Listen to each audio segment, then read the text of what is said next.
नमस्कार, आप देख रहे हैं उत्तराखंड स्पेशल। मैं हूं आपके साथ अनीता शर्मा। शुरुआत करते हैं बड़ी खबरों की।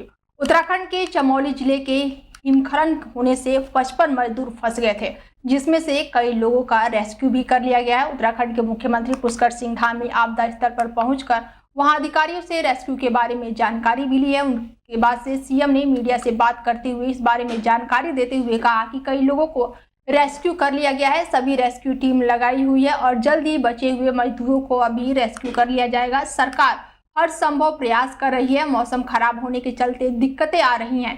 प्रधानमंत्री जी से फोन पर बात हुई है। केंद्र से हर संभव मदद का भरोसा है और वायुसेना के हेलीकॉप्टर लगे हुए हैं। जो पर्यटक है उनसे भी अपील की जा रही है कि मौसम को देखते हुए अपनी यात्रा ना करें और ऐसी स्थिति में मौसम खराब है तो सुरक्षित रहें।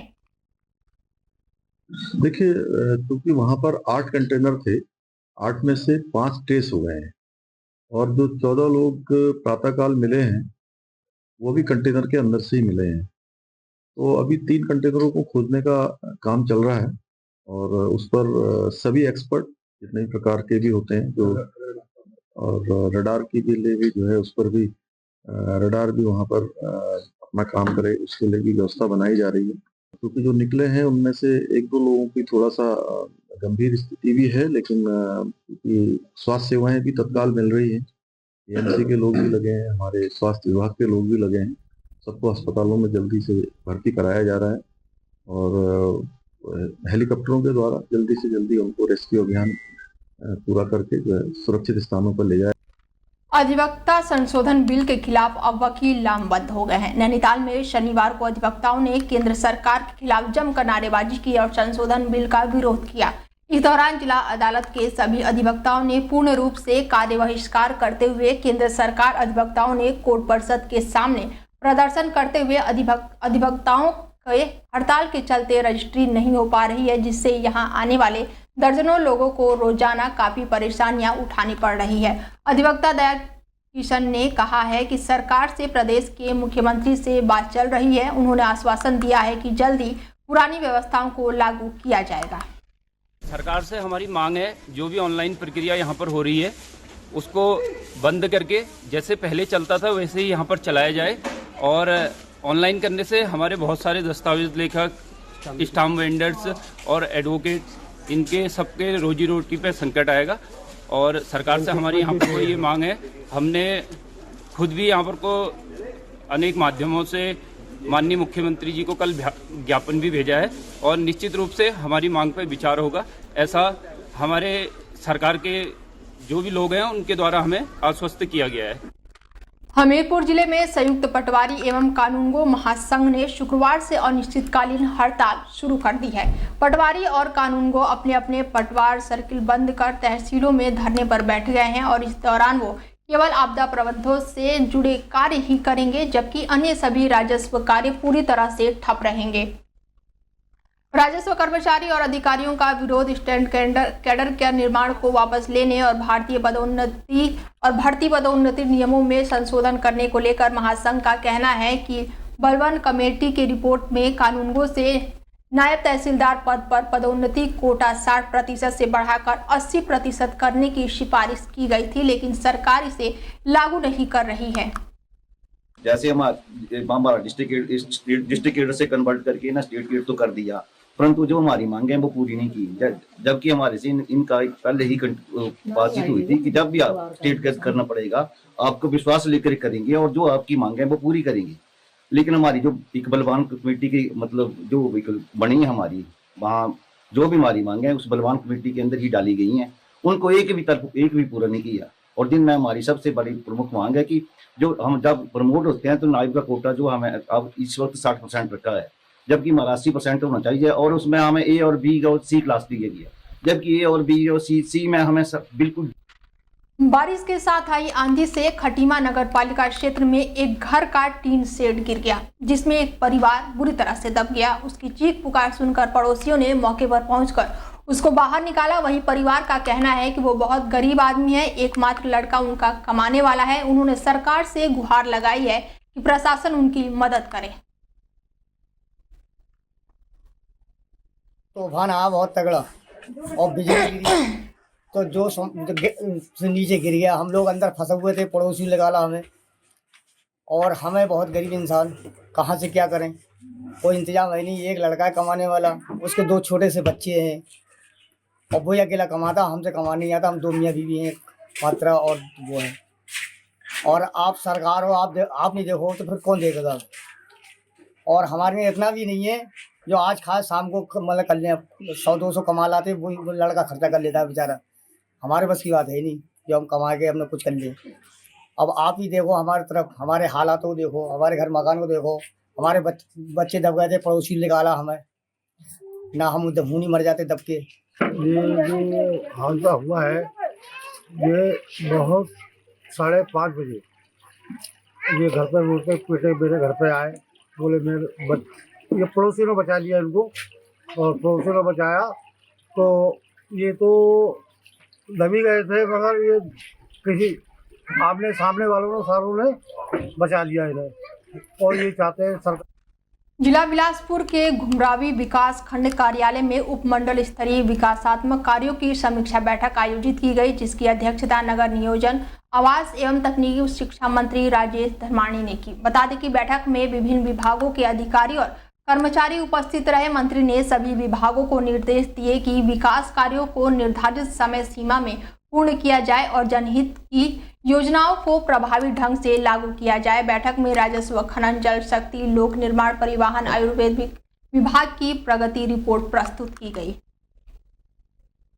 विभिन्न विभागों की जो प्रोग्रेस है उसको रिव्यू करने के लिए, और क्या क्या यहाँ पे योजनाएं चली हैं, उसमें क्या दिक्कतें आ रही हैं, उनको भी, या इंटर डिपार्टमेंटल जो कोऑर्डिनेशन की बात है, इसके लिए ये मीटिंग की जाती है। और सभी विभागों को जो है निर्देश दिए गए हैं कि आप नेक्स्ट जो मंथली मीटिंग होगी तो 1 महीने की प्रोग्रेस है उसको भी वहाँ पे रखें। हिमाचल प्रदेश सरकार की विभिन्न योजनाओं और प्रशिक्षण कार्यक्रमों का लाभ उठाकर बिलासपुर के युवा नरेंद्र सिंह ने मशरूम उत्पादन के क्षेत्र में एक नई मिसाल कायम की है। सरकारी सहयोग से उन्होंने एक सफल उद्यमी के रूप में अपनी पहचान बनाई और न केवल अपनी आजीविका सुदृढ़ की, बल्कि अन्य ग्रामीण युवाओं को भी रोजगार के अवसर प्रदान किए। नरेंद्र सिंह ने हिमाचल प्रदेश सरकार के उद्योग विभाग बिलासपुर की सहायता से मशरूम उत्पादन की ट्रेनिंग ली और फिर साल 2008 में मात्र 8,000 रुपए की लागत से 100 मशरूम कंपोस्ट बैग के साथ इस व्यवसाय की शुरुआत की। इसके बाद उन्होंने national research centre for mushroom NRCM Solan से उन्नत तकनीकी को जानकारी प्रदान की। और मैं एक मशरूम ग्रोअर हूं और इस क्षेत्र में लगभग वर्ष 2009 से आया हूं। और आज के समय में उद्यान विभाग बिलासपुर के माध्यम से हमारे पास मशरूम कंपोस्ट का यूनिट, मशरूम ग्रोइंग का यूनिट और मशरूम जो स्पॉन होता है उसका यूनिट, यानी कि इंटीग्रेटेड यूनिट है। जितना भी सेटअप मशरूम की रिगार्डिंग चाहिए वो सारा का सारा हमारे पास है। जहाँ तक हम अपने कंपोस्ट और मशरूम की जो सेल की बात है उसको मैं बताऊं तो लगभग ऑल ओवर हिमाचल में हमारी जो कंपोस्ट जा रही है, यहाँ तक कि शिमला के रामपुर रोहडू से होती हुई सोलन और मंडी और यहाँ तक कांगड़ा का एरिया में और खासकर ऊना में और मैक्सिमम पूरा बिलासपुर, हमीरपुर, इन सारी ज़िलों में जो है हमारी कंपोस्ट यहाँ से जा रही है। और इस सीज़न में लगभग हमने 50,000 बैग जो है लोगों को सेल कर दिए हैं। और इसके साथ जहाँ तक हम फ्रेश मशरूम की बात करें, ये लगभग हमने लगभग 10 से 15 लाख के आसपास के हमने मशरूम से निकाल रखे हैं, क्योंकि ये हमारा पहला फ्लस हमारा क्लोज हो गया। ये हमारा दूसरा तीसरा जो है हमने इसमें लॉट लगा रखा है, क्योंकि हमारे पास इंसुलेटेड यूनिट है। 12 महीने हमारी जो मशरूम यहाँ से चलती रहती है। खबर गदरपुर से है, जहां पर प्राचीन राजा जगत देव की मूर्ति पर असामाजिक तत्वों द्वारा खंडित करने को लेकर बुक्सा समाज में काफी आक्रोश देखने को मिल रहा है। आपको बताते चले कि राजा जगत देव बुक्सा समाज के साथ अन्य समाज के लोगों के भी आराध्य हैं। वहीं मूर्ति खंडित होने से समाज में काफी रोष है। आपको बताते चले कि गदरपुर विधायक अरविंद पांडे ने भी इस मामले में नाराजगी जताई। उन्होंने प्रशासन को जल्द से जल्द कार्रवाई करने की बात कही। वहीं जनजातीय आयोग के बीजेपी प्रदेश महामंत्री अनुसूचित जनजातीय मोर्चा राकेश सिंह ने बताया कि राजा जगत देव हमारे समाज के भगवान की तरफ पूजे जाते हैं। मूर्ति को तोड़ने वालों की जल्द से जल्द गिरफ्तारी हो। अगर ऐसा नहीं होता है तो आगे उग्र आंदोलन करेंगे। जैसा कि आपने अभी कहा कि जो राजा जी हैं ये इनकी जो मान्यताएं हैं ये हमारे श्रद्धेय राजा जगतदेव जी हैं, हमारे पूर्वज कह सकते हैं आप, हमारे आराध्य कह सकते हैं, हमारे भगवान कह सकते हैं। जैसे आपने सुना होगा जैसे बिरसा मुंडा जी को भगवान माना जाता है, ऐसे ही हमारे लिए श्रद्धेय राजा जगतदेव जी हमारे इतिहास हैं, हमारे भगवान हैं, हमारे राजपूताना संस्कृति के वाहक हैं, हमारे रक्षक हैं। हम जो भी कुछ हैं आज हम उन्हीं की वजह से हैं। मैं बताना चाहता हूँ आपके चैनल के माध्यम से कि कल कुछ अराजकिक तत्वों ने उस प्रतिमा को, जो कि हमारे क्षेत्रीय विधायक माननीय अरविंद पांडे जी ने 33 लाख रुपए की लागत से लगाकर वो स्मारक पार्क बनाया, उस स्मारक पार्क में उस मूर्ति की स्थापना को कराया। मैं धन्यवाद दूंगा माननीय क्षेत्रीय विधायक जी का कि उन्होंने हमारे राजा जी की प्रतिमा को इतने भव्य और दिव्य तरीके से और बहुत बड़ा कार्यक्रम करके हमारे समाज के हजारों हजार लोग इकट्ठे करके हमने उस कार्यक्रम में उस मूर्ति की स्थापना को कराया। उसके लिए विधायक जी का धन्यवाद। कल उस प्रतिमा को कुछ अराजकिक तत्वों ने, ऐसे अराजकिक तत्व जो किसी भी समाज के हो सकते हैं, उन्होंने उस प्रतिमा को खंडित करने का काम किया है, जिस निमित्त हमारे समाज में अग्रणी भूमिका निभाने वाले सारे ही लोग, पूरे समाज के कई 100 लोग वहाँ कल एकत्र हुए और क्षेत्रीय विधायक ने जैसे ही सुना, क्षेत्रीय विधायक जी भी वहाँ मौके पर पहुँचे, वहाँ देखा गया, पुलिस प्रशासन को बुलाया गया, संबंधित अधिकारियों को बुलाया गया, वहाँ पर उसका पूरा निरीक्षण किया गया है और हम सब ने मिलकर सामूहिक रूप से पूरे समाज की ओर से एक तहरीर हमने गदरपुर थाने पंजाब नेशनल बैंक के मंडल कार्यालय हमीरपुर के माध्यम से कृषि विज्ञान केंद्र रामपुर में क्षेत्रीय प्रबंधक आंचल कार्यालय शिमला मनोज कुमार की अध्यक्षता में कृषि प्रसार कार्यक्रम आयोजित किया गया। कृषि प्रसार कार्यक्रम में ऊना जिले के 60 स्वयं सहायक समूहों ने भाग लिया और महत्वपूर्ण जानकारी हासिल की। मनोज श्रीवास्तव ने बताया कि इस एग्री एक्सपो के मुख्य उद्देश्य किसानों और ग्रामीण महिलाओं तक पहुंचकर सुनिश्चित करे कि बैंक के विभिन्न स्कीमों की जानकारी प्रदान करें और इसके साथ ही इस माध्यम से स्वयं सहायक समूह की महिलाओं को समूह के गठन, वित्तीय सहायता और रोजगार की शुरुआत करने को लेकर जागरूक किया जा रहा है। पंजाब नेशनल बैंक आज पूरे देश भर में 150 से अधिक सेंटर्स पे एग्री एक्सपो का कार्यक्रम आयोजित कर रहा है। इसका मुख्य उद्देश्य है कि हम खुद गांवों तक पहुँचें, ग्रामीण महिलाओं तक पहुँचें, उन्हें अपनी स्कीम्स के बारे में बताएं और स्वयं सहायता समूह को किस तरीके से बनाना है और उसके तहत वे कौन कौन से कार्य कर सकते हैं, किस प्रकार से अपने रोजगार में वृद्धि कर सकते हैं या रोजगार की शुरुआत कर सकते हैं, उसके बारे में उन्हें जागरूक करना है और उनकी जो वित्तीय आवश्यकताएं हैं उनकी पूर्ति के बारे में उन्हें बताना भी है और वित्त पूर्ति भी करनी है। सर, यहाँ से महिलाओं से संवाद भी स्थापित किया गया है, क्या कुछ संवाद के दौरान महिलाओं की शिकायतें जो आप तक सामने? महिलाओं से हमने बात की, कुछ चार्जेस को लेके उनकी कंसर्न्स थे कि कुछ चार्जेस उनके लग रहे हैं, ज़्यादा लग रहे हैं, इंसिडेंटल चार्जेस थे, सिविल चार्जेस या स्टाम्प ड्यूटी के बारे में बात की। हमारा प्रयास होगा हम इसे संबंधित लोगों तक। पुलिस थाना सुंदरनगर की टीम ने अवैध शराब के खिलाफ जारी अपने विशेष अभियान में एक बड़ी सफलता हासिल की है। पुलिस ने नाकेबंदी के दौरान ट्रक से अवैध अंग्रेजी शराब की 350 पेटियां बरामद की है। मामले में पुलिस टीम ने शनिवार सुबह 3 बजे क्षेत्र के चमुखा के नजदीक 4 लेन पर नाके के दौरान इस कार्रवाई को अमल में लाया है और इस अवैध शराब के जखीरे को बिलासपुर के कोठीपुरा क्षेत्र से भरकर तस्करी करके मंडी और कुल्लू जिले में विभिन्न स्थानों पर सप्लाई करने को लेकर ले जाया जा रहा था। पुलिस ने ट्रक चालक को गिरफ्तार कर बड़ी कार्रवाई शुरू कर दी है और मामले में पुलिस थाना सुंदरनगर में FIR दर्ज की गई है।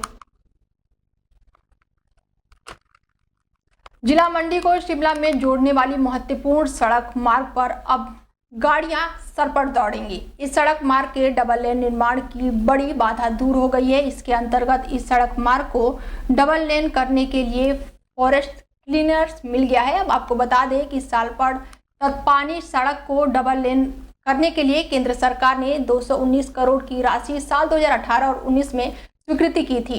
डबल लेन के लिए अतिरिक्त वन भूमि और निजी भूमि का अधिग्रहण किया जाना बाकी है। जानकारी देते हुए विधानसभा क्षेत्र सुंदरनगर के विधायक ने कहा है कि केंद्र में प्रधानमंत्री नरेंद्र मोदी और प्रदेश में जयराम ठाकुर ने मुख्यमंत्री के तौर पर सत्ता में आते ही सड़क मार्ग के लिए करोड़ों रुपए का प्रावधान किया था।